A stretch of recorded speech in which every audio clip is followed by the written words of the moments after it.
ನಮಸ್ಕಾರ. ರಿವ್ಯೂ ಚಾನಲ್ಗೆ ಸ್ವಾಗತ. ನಾನು ಸೌಖ್ಯ ಗಾಂವ್ಕರ್. ಸರ್ಕಾರದ ಬುಡಕ್ಕೆ 800 ಕೋಟಿ ಬಾಂಬ್. ಸಿಜೆಪಿ ಹೋರಾಟಕ್ಕೆ ಭರ್ಜರಿ ಬೆಂಬಲ ಕೊಟ್ಟಂತಹ ಕಾಂಗ್ರೆಸ್ ಸರ್ಕಾರಕ್ಕೆ ಈಗ ಸಂಕಷ್ಟ ಎದುರಾಯ್ತಾ? ಡೀಟೇಲ್ಸ್ ಇಡ್ತಾ ಹೋಗ್ತೀವಿ. ಇದಕ್ಕೆಲ್ಲ ಏನು ಕ್ರಮ, ಯಾರ ಹೊಣೆ, ಯಾರ ತಲೆದಂಡ? ಹಾಗಾದರೆ ಭಾರಿ ಆಕ್ರೋಶಕ್ಕೆ ಕಾರಣ ಆಗಿದೆ ಕರ್ನಾಟಕದಲ್ಲಿ. ನೋಡ್ತಾ ಹೋಗೋಣ ಒನ್ ಬೈ ಒನ್. ಮಿಸ್ ಮಾಡಿದ್ರೆ ನಮ್ಮ ಚಾನಲ್ನ ಸಬ್ಸ್ಕ್ರೈಬ್ ಮಾಡಿ, ನಿಮ್ಮ ಅಭಿಪ್ರಾಯ ಕಮೆಂಟ್ ಮಾಡಿ ತಿಳಿಸಿ. ಎಸ್ ವೀಕ್ಷಕರೇ, KPSC ಕರ್ಮಕಾಂಡದ ಬಗ್ಗೆ ಸುಮಾರು ದಿನಗಳಿಂದ ಮಾತಾಡ್ತಾನೆ ಇದ್ದೀವಿ. ಅಲ್ಲಿ ಒಂದು ತಲೆದಂಡನೇ ಆಯಿತು. ನೀಟ್ ಎಕ್ಸಾಮಿನೇಷನ್ ಪೇಪರ್ ಲೀಕ್ ಮಾಡಿದ್ದು ಪ್ರಧಾನ ಅಲ್ಲ ಅಂತ ಯಾರೂ ವಾದ ಮಾಡೋಕ್ಕಾಗಲಿಲ್ಲ ಅಲ್ವಾ? ಸ್ಟೂಡೆಂಟ್ಸ್ ಹೋರಾಟ ಯಾವುದೋ ಹಂತಕ್ಕೆ ಹೋಗಿ ದೇಶದಲ್ಲಿ ಅನಾಹುತ ಆಗಬಾರ್ದು ಅಂತ ಹೊಣೆ ಹೊತ್ತು ರಾಜೀನಾಮೆ ಕೊಟ್ಟರು. ಸರ್ಕಾರ ಅಂಥ ಹೆಜ್ಜೆಯನ್ನು ಇಡ್ತು. ಆದರೆ ಯಾವ ಹೋರಾಟ ಮಾಡಲಿ, ಯಾವ ಸಾಕ್ಷಿ ಕೊಡಲಿ, ಯಾಕೆ ಇಲ್ಲಿ ಕ್ರಮ ಆಗ್ತಿಲ್ಲ? ನೋಡಿ, ಈಗ ಮತ್ತಷ್ಟು ಬೆಚ್ಚಿ ಬೀಳಿಸುವಂತಹ ಸತ್ಯ ಸಾಕ್ಷಿ ಸಮೇತ ಹೊರಬೀಳ್ತಿರೋದು. ಭ್ರಷ್ಟಾಚಾರದ ವಿರುದ್ಧ ಆ್ಯಕ್ಷನ್ ತಗೊಳ್ಳುವಂಥ ಮನಸ್ಸಿದ್ರೆ DK ಶಿವಕುಮಾರ್ ಅವ್ರು ತಗೊಳ್ಳೋಕ್ಕಾಗಲ್ವಾ? ಇವರು ಯಾವ ಪಕ್ಷದ ಅವಧಿಯಲ್ಲಿ ನೇಮಕ ಆಗಿದ್ರು ಅದೆಲ್ಲ ಬೇಕಾಗಿಲ್ಲ.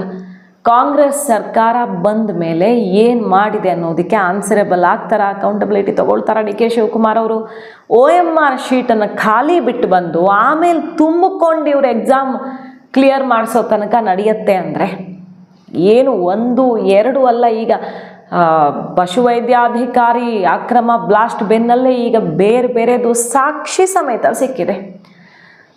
ಸಮಿತಿ ಶಿಫಾರಸು ಕೂಡ ಡೋಂಟ್ ಕೇರ್. CCTV ದೃಶ್ಯದ ಸಾಕ್ಷಿಗೂ ಡೋಂಟ್ ಕೇರ್. ಏನು ನಡೀತಿದೆ ಕರ್ನಾಟಕದಲ್ಲಿ? ಹಾಗಾದರೆ ಇದರ ಹೊಣೆಯನ್ನು ಯಾರು ಹೊರ್ತಾರೆ? DK ಶಿವಕುಮಾರ್ ಅವರೇ. ಈಗ ವಿಧಾನಸೌಧ ನಡಗಿಸೋದಕ್ಕೆ ನಿಂತಿದ್ದಾರೆ ವಿದ್ಯಾರ್ಥಿಗಳು. ಅಲ್ಲಿ ಸಂಸತ್ ಪುಡಿ ಮಾಡ್ತೀವಿ ಅನ್ನೋ ತನಕ ಆಯ್ತಲ್ವಾ?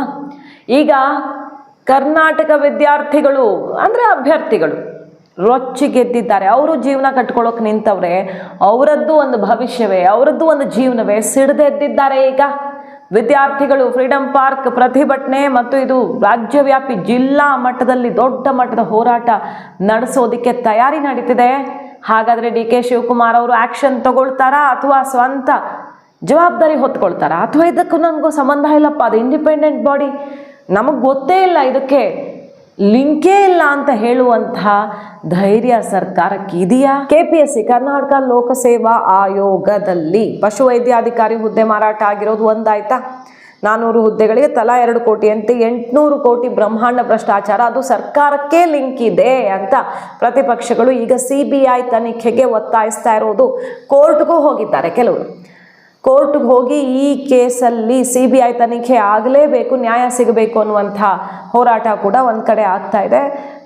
ಯತ್ನಾಳ್ ಅವರೆಲ್ಲ ಪ್ರಯತ್ನ ಶುರು ಮಾಡಿದ್ದಾರೆ ಸರ್ಕಾರದ ವಿರುದ್ಧ ತೊಡೆತಟ್ಟಿ. ಈ ಕಡೆ BJPಯವರು ಇದು ತಕ್ಷಣಕ್ಕೆ CBIಗೆ ಒಪ್ಪಿಸಲೇಬೇಕು ಅಂತ ಆಗ್ರಹ ವ್ಯಕ್ತಪಡಿಸ್ತಿದ್ದಾರೆ.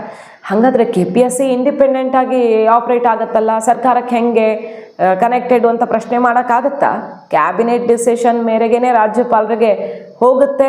ಕ್ಯಾಬಿನೆಟ್ ಏನು ಸಜೆಸ್ಟ್ ಮಾಡಿರುತ್ತೋ ಅದರ ಆಧಾರದಲ್ಲೇ ರಾಜ್ಯಪಾಲರಿಂದ ಆಯ್ಕೆ ಆಗಿರ್ತಾರೆ KPSCಯ ಅಧ್ಯಕ್ಷರು. ಮತ್ತು ಅಲ್ಲಿ ಅಡ್ಮಿನಿಸ್ಟ್ರೇಷನ್ನು, ನೇಮಕಾತಿ, ಅದು ಇದು ಸರ್ಕಾರಕ್ಕೆ ಸಂಬಂಧಪಟ್ಟದ್ದು.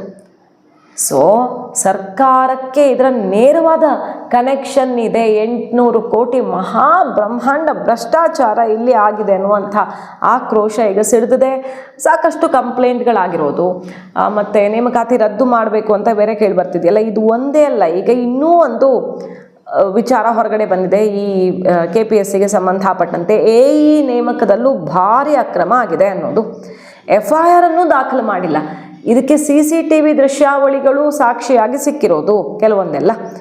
KPSCಯಲ್ಲಿ OMR ಶೀಟ್ ತಿದ್ದೋದು, ಕದ್ದು ಪರೀಕ್ಷೆ ಬರೆಸೋದು, ಅಂದರೆ ಸೆಂಟರಿಂದ ಹೊರಗಡೆ ಸಪ್ರೇಟಾಗಿ ನೋಡಿ ಏನೇನು ಮಾಡೋಕ್ಕೆ ಸಾಧ್ಯ ಅಂತ ಕದ್ದು ಪರೀಕ್ಷೆ ಬರೆಸೋ ತನಕ ಇಲ್ಲಿ ನಡೀಬಾರದ್ದೆಲ್ಲ ನಡೆದು ಬಿಟ್ಟಿದೆ. ಈ ಪಶುಸಂಗೋಪನಾ ವೈದ್ಯಾಧಿಕಾರಿ ಅಕ್ರಮ, ನೇಮಕಾತಿ ಅಕ್ರಮದ ಬೆನ್ನಲ್ಲೇ ಈಗ ಇನ್ನೊಂದು ಹಗರಣ ಹೊರಗಡೆ ಬಂದಿರೋದು ನೋಡಿ. ಗ್ರಾಮೀಣ ಕುಡಿಯೋ ನೀರು ಮತ್ತು ನೈರ್ಮಲ್ಯ ಇಲಾಖೆ 24 AE ಸಹಾಯಕ ಕಾರ್ಯನಿರ್ವಾಹಕ ಇಂಜಿನಿಯರ್ಸ್ ನೇಮಕಾತಿಯಲ್ಲಿ ಬಹಳ ದೊಡ್ಡ ಅಕ್ರಮದ ಬಗ್ಗೆ ಈಗ 498 ಪುಟಗಳ ತನಿಖಾ ವರದಿ ಎಲ್ಲ ರೆಡಿಯಾಗಿದೆ. 10 ಜನ ಅಭ್ಯರ್ಥಿಗಳು ಪೂರ್ತಿ ಅಕ್ರಮ ಎಸಗಿರೋದು ಇಲ್ಲಿ ಬಯಲಾಗಿದೆ. ಇದನ್ನು CID ತನಿಖೆಗೆ ವಹಿಸಬೇಕು ಅಂತ CCTV ವಿಡಿಯೋ ಸೇರಿದಂತೆ ಅನೇಕ ದಾಖಲೆ ಸಹಿತ ವಿಜಯ್ ಕುಮಾರ್ ಅವರ ಅಧ್ಯಕ್ಷತೆಯ 5 ಒಳಗೊಂಡ ತನಿಖಾ ಸಮಿತಿ ಆಲ್ರೆಡಿ ಶಿಫಾರಸನ್ನು ಮಾಡಿದ್ದಾಗಿದೆ. ಬಟ್ ಏನೂ ಕ್ರಮ ಇಲ್ಲ. ಪೊಲೀಸರಿಗೆ ಈ ಕೇಸ್ ಯಾಕೆ ಬೇಡ ಆಗಿದೆ, CIDಗೆ ಯಾಕೆ ಈ ಕೇಸ್ ಕೈಗೆತ್ಕೊಳ್ಳೋಕ್ಕಾಗ್ತಿಲ್ಲ. ಇನ್ಫ್ಯಾಕ್ಟ್ ತುಂಬ ಅಕ್ರಮ ಕಂಡು ಬಂದಲ್ಲಿ ಪೊಲೀಸರು ಸುಮೋಟ ಹಾಕ್ಕೊಂಡು ಕೂಡ ಕೇಸನ್ನು ದಾಖಲಿಸ್ಕೊಳ್ಬೋದು. ಇಷ್ಟು ಸಾಕ್ಷಿ ಕೊಟ್ಟರು ಒಂದು FIR ಕೂಡ ಆಗ್ತಿಲ್ಲ. ಸೊ ಯಾರ ರಕ್ಷಣೆ ಇದೆ ಅವರಿಗೆ? ನೇರವಾಗಿ ಸರ್ಕಾರದ ಕನೆಕ್ಷನ್ ಅಂತ ಈಗ ಪ್ರತಿಪಕ್ಷ ಮುಗಿಬಿದ್ದಿರೋದು. ಸೊ KPSC ಪಟ್ಟಿ ಅಂತಿಮಗೊಳಿಸಿ ಸರ್ಕಾರಕ್ಕೆ ಕಳಿಸ್ಕೊಟ್ಟಿರುತ್ತೆ. ಸರ್ಕಾರ ಆ ಪಟ್ಟಿ ಆಧರಿಸಿ ನೇಮಕಾತಿ ಆದೇಶನೂ ಹೊರಡಿಸೇ ಬಿಡುತ್ತೆ. ತನಿಖಾ ವರದಿಯ ಶಿಫಾರಸು ಹೈಕೋರ್ಟ್ನಲ್ಲಿ ಗಂಭೀರ ಚರ್ಚೆಗೆ ಕಾರಣ ಆಗುತ್ತೆ. ಆದರೆ ಇದನ್ನು ನೆಪವಾಗಿಟ್ಟುಕೊಂಡು ಈವರೆಗೆ ತನಿಖಾ ವರದಿ ಶಿಫಾರಸುಗಳು ಕೂಡ ಜಾರಿಯಾಗಿಲ್ಲ. ಬದಲಿಗೆ ಪಶುಸಂಗೋಪನಾ ಇಲಾಖೆ ವೈದ್ಯಾಧಿಕಾರಿಗಳ ನೇಮಕಾತಿಯಲ್ಲೂ ಈಗ ಅಕ್ರಮ ಬಯಲಾಗಿದೆ. ಬಟ್ ಹಳೆ ಅಪರಾಧಕ್ಕೂ ಶಿಕ್ಷೆ ಇಲ್ಲ, ಹೊಸ ಅಪರಾಧ ನಡೀತಾನೇ ಇದೆ. ಏನು ಮಾಡೋದು ಇದಕ್ಕೆ? KPSC ಸರ್ಜರಿ ಮಾಡೋದು ಯಾರು? ಅದಕ್ಕೆ ಸಮಸ್ಯೆಗೆ ಪರಿಹಾರ ಕಂಡುಹಿಡಿಯೋದು ಯಾರು? ಇಷ್ಟು ದೊಡ್ಡ ಅಕ್ರಮ ಕರ್ನಾಟಕದಲ್ಲಿ ಆಗ್ತಿದೆ. ಬಟ್ DK ಶಿವಕುಮಾರ್ ಅವರು ಹೋಗಿ ಡೆಲ್ಲಿಲಿ ಕೂತು ಪ್ರೊಟೆಸ್ಟ್ ಮಾಡ್ತಾರೆ.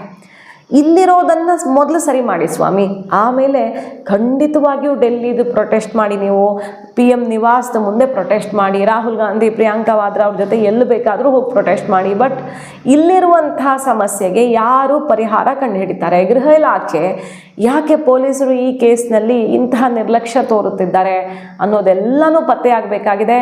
ಅದು ಇಂಡಿಪೆಂಡೆಂಟ್ ಬಾಡಿ ಅಂತೆಲ್ಲ ಸರ್ಕಾರ ಜಾರಿಕೊಳ್ಳೋಕ್ಕಾಗದೇ ಇಲ್ಲ.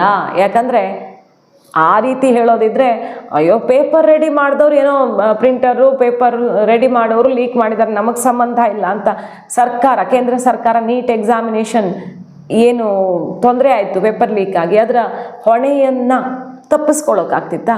KPSC ಹಗರಣ ದೊಡ್ಡ ರೂಪವನ್ನು ಪಡಿತಾ ಇದೆ. ಈಗಾಗಲೇ ಆಡಿಯೋ ಬಿಡುಗಡೆ ಆಗಿದೆ. ಇದುವರೆಗೂ ಪೊಲೀಸರು ಏನು ಕ್ರಮ ತೆಗೆದುಕೊಂಡಿಲ್ಲ. ಇದರಿಂದ ದೊಡ್ಡ ಜಾಲ ಇದೆ, ಸರ್ಕಾರನೇ ಭಾಗಿಯಾಗಿದೆ ಅಂತ ಅನುಮಾನಗಳು ಹುಟ್ಟಾಗ್ತವೆ. ಇದರಿಂದ ಈ 400 ಹುದ್ದೆಗೆ ನೇಮಕ, ಒಂದೊಂದು ಹುದ್ದೆಗೆ 2 ಲಕ್ಷ 2 ಕೋಟಿ ಅಂದರೆ 400ಕ್ಕೆ ಎಷ್ಟಾಯಿತು? 800 ಕೋಟಿ ಡೀಲ್. ಇದು ಕರಪ್ಷನ್. 800 ಕೋಟಿ ಲಂಚದ ಹಗರಣ ಇದು. ಇದರ ಬಗ್ಗೆ CBI ತನಿಖೆ ಆಗಬೇಕು. ಅದೇ ರೀತಿ ಕರ್ನಾಟಕದಲ್ಲಿ ಇಂಥದ್ದೊಂದು ನಡೆದಿದೆ ಅಂದಮೇಲೆ ಕರ್ನಾಟಕ ಸರ್ಕಾರದ ಹೊಣೆ ಇದ್ದೇ ಇರುತ್ತೆ ತಾನೆ. ಈಗ ಭಾರಿ ಆಕ್ರೋಶ ಇದಕ್ಕೇನೆ. ಅಭ್ಯರ್ಥಿಗಳ ಬದುಕು ಹಾಳಾಗಿದೆ. ಎಷ್ಟೊಂದು ಜನ ಪಶುವೈದ್ಯಾಧಿಕಾರಿದೇ ಇಟ್ಕೊಳ್ಳಿ, ಇದೇ ಇಟ್ಕೊಳ್ಳಿ, ಎಷ್ಟು ಜನ ಅಭ್ಯರ್ಥಿಗಳು ಎಷ್ಟೆಲ್ಲ ಕಷ್ಟಪಟ್ಟು ಪ್ರಿಪ್ರೇಷನ್ ಮಾಡಿಕೊಂಡು ಜೀವನ ಕಟ್ಕೊಳ್ಳೋಕೆ ನೋಡಿದ್ರೆ ಈ ರೀತಿ ಅಕ್ರಮ ಆಗಿದೆ. ಎಕ್ಸಾಮೇ ಬೇರೆ ಕಡೆ ಕದ್ದು ಮುಚ್ಚಿ ಬರೆಸೋ ತನಕ ಅಕ್ರಮ ಆಗಿದೆ ಅಂದರೆ ಏನು ಮಾಡ್ತಿದ್ದಾರೆ? ಈಗ ಪ್ರತಿಪಕ್ಷಗಳು ಮಾತಾಡ್ತಿದ್ದಾರೆ. ಯಾಕಂದರೆ CJP ಅಲ್ಲೊಂದು ತಲೆದಂಡನೇ ಆದಮೇಲೆ ಇಲ್ಲಿ ಅಸ್ತ್ರವಾಗಿ ಬಳಸ್ಕೊಳ್ಳೋಕೆ ನೋಡ್ತಿದ್ದಾರೆ. ಆದರೆ ಖಂಡಿತವಾಗಿಯೂ ಇವರು ಹೋರಾಟದ ತೀವ್ರತೆ ಸಾಲ್ತಿಲ್ಲ. ತನಿಖಾ ಪ್ರಕ್ರಿಯೆಯನ್ನು ತಕ್ಷಣ CBIಗೆ ವಹಿಸಲೇಬೇಕು ಮತ್ತು ಮರುಪರೀಕ್ಷೆ ನಡೆಸಬೇಕು ಅಂತ ಒತ್ತಾಯಿಸ್ತಾ ಇದ್ದಾರೆ. ಈಗ ನೋಡಿ, ಸಾಹುಕಾರ್ ಪುತ್ರಿ KPSC ನೇಮಕಾತಿಯಲ್ಲಿ ಸುಳ್ಳು ಆದಾಯ ಪ್ರಮಾಣ ಪತ್ರ ಸಲ್ಲಿಸಿರೋದು ಈಗ ಗೊತ್ತಾಗಿದೆ. ಸುಮಾ ಸಾಹುಕಾರ್, KPSC ಮಾಜಿ ಅಧ್ಯಕ್ಷ ಶಿವಶಂಕರಪ್ಪ ಸಾಹುಕಾರ್ ಮಗಳು. ಸೊ ತನ್ನ ಫ್ಯಾಮಿಲಿ, ತನ್ನ ಸಂಬಂಧಿಕರಿಗೆ ರ್ಯಾಂಕ್ ಬರೋ ತನಕ ಏನೇನು ಅಕ್ರಮ ಮಾಡಿದ್ದಾನೆ ಆತ ಇದ್ದಾಗ ಅನ್ನೋದು ಬಯಲಾಗಿದೆ. ಮತ್ತು ಹಂತದಲ್ಲೂ ಕೂಡ ಅಕ್ರಮ ಈಗ ತೆರೆದುಕೊಳ್ತಿರೋದು. ಇದಕ್ಕೆಲ್ಲ ಯಾರು ಹೊಣೆ ಹಾಗಾದರೆ? ಸೊ ಪ್ರತಿಪಕ್ಷಗಳು ಇದನ್ನು ಹೋರಾಟವನ್ನು ತೀವ್ರಗೊಳಿಸ್ತೇ ಇದ್ದರೆ ಅಭ್ಯರ್ಥಿಗಳಿಗೆ, ಬಡ ಅಭ್ಯರ್ಥಿಗಳು ಯಾರು ಕನಸು ಕಂಡಿರ್ತಾರಲ್ಲ ಎಕ್ಸಾಮ್ ಬರೆದು ಚೆನ್ನಾಗಿ ಓದಿ, ಅವ್ರ ಕಥೆ ಏನಾಯಿತು? ಬಹಳ ದೊಡ್ಡ ಮೋಸ ನಡೀತಿದೆ ರಾಜ್ಯದಲ್ಲಿ ಅನ್ನೋದು ಬಯಲಾಗಿದೆ. CID ಇನ್ವೆಸ್ಟಿಗೇಷನ್ಗೆ ಇವರು ಮನಸ್ಸು ಮಾಡ್ತಿಲ್ಲ. ಕೊಡಿ ಅಂತ, ತನಿಖೆ ಮಾಡಿಸಿ ಅಂತ, ಇನ್ವೆಸ್ಟಿಗೇಷನ್ ಮಾಡಿಸಿ ಅಂತ ಶಿಫಾರಸ್ಸಾಗಿದೆ, ಕಣ್ಣು ಬಿಟ್ಟೇ ನೋಡ್ತಿಲ್ಲ. ಇನ್ನು CBI ಕೊಡೋಕೆ ಮನಸ್ಸಿದೆಯಾ ಇವರಿಗೆ? ಇದು ಬಹಳ ಆಶ್ಚರ್ಯಕ್ಕೆ ಕಾರಣ ಆಗಿರುವಂಥ ಬೆಳವಣಿಗೆ. ಯಾಕಿಷ್ಟು ನಿರ್ಲಕ್ಷ್ಯ, ಯಾಕಿಷ್ಟು ತಪ್ಪಿಸ್ಕೊಂಡು ಮೈಗೆ ಎಣ್ಣೆ ಹಚ್ಕೊಂಡು ಓಡಾಡ್ತಿದ್ದಾರೆ ಅನ್ನೋದು ಕಾದು ನೋಡೋಣ.